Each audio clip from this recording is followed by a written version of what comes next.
Record വേട്ട തുടർന്ന് super താരം ക്രിസ്ത്യാനോ റൊണാൾഡോ ലോകകപ്പ് യോഗ്യതാ റൗണ്ടിലെ എക്കാലത്തെ മികച്ച ഗോൾ വേട്ടക്കാരനായി റോണോ ഹംഗറിക്കെതിരായ മത്സരത്തിൽ ഇരട്ട ഗോൾ നേടിയാണ് താരം റെക്കോർഡിട്ടത്. യോഗ്യതാ മത്സരങ്ങളിൽ 39 ഗോളുകൾ നേടിയ ഗ്വാട്ടിമാല താരം കാർലോസ് റൂയിസിനെയാണ് റൊണാൾഡോ മറികടന്നത്.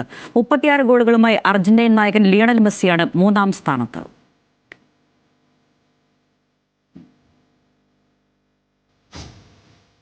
2026 ഫിഫ ഫുട്ബോൾ ലോകകപ്പിന് യോഗ്യത നേടി ദക്ഷിണാഫ്രിക്ക.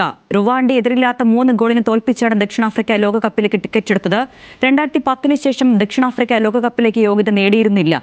ഇതോടെ ഗ്രൂപ്പിൽ 2ാം സ്ഥാനത്തെത്തിയ നൈജീരിയ പ്ലേ ഓഫ് കളിക്കണം.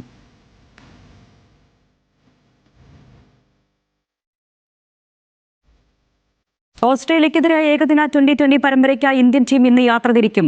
ഡൽഹിയിൽ നിന്ന് പെർത്തിലേക്ക് ഒറ്റ സംഘമായാണ് ടീം യാത്ര തിരിക്കുകയെന്ന് BCCI. സീനിയർ താരങ്ങളായ വിരാട് കോഹ്ലി, രോഹിത് ശർമ്മ, ശ്രേയസ് എന്നിവർ ടീമിനൊപ്പം ചേർന്നു. ശുഭ്മാൻ ഗിൽ ഏകദിന ക്യാപ്റ്റനായ ശേഷമുള്ള ആദ്യ പരമ്പരയാണ് ഓസ്ട്രേലിയയിലേത്. ഒക്ടോബർ 19 പെർത്തിലാണ് 1ാം ഏകദിനം. 3 ഏകദിനങ്ങളും 5 2020യുമാണ് പര്യടനത്തിലുള്ളത്. സഞ്ജു സാംസൺ 2020 പരമ്പരയിൽ കളിക്കും.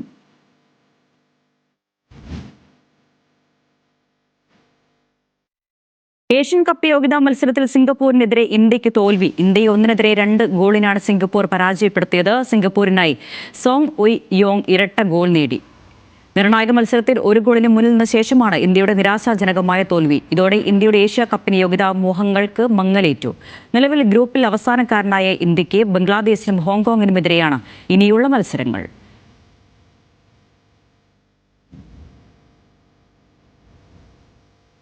വനിതാ ഏകദിന ലോകകപ്പിൽ ജയത്തുടർച്ച ലക്ഷ്യമിട്ട് ഇംഗ്ലണ്ട് ഇന്നിറങ്ങും. പാകിസ്ഥാനാണ് ഇംഗ്ലണ്ടിന്റെ എതിരാളികൾ. വൈകിട്ട് 3 കൊളംബോയിലാണ് മത്സരം.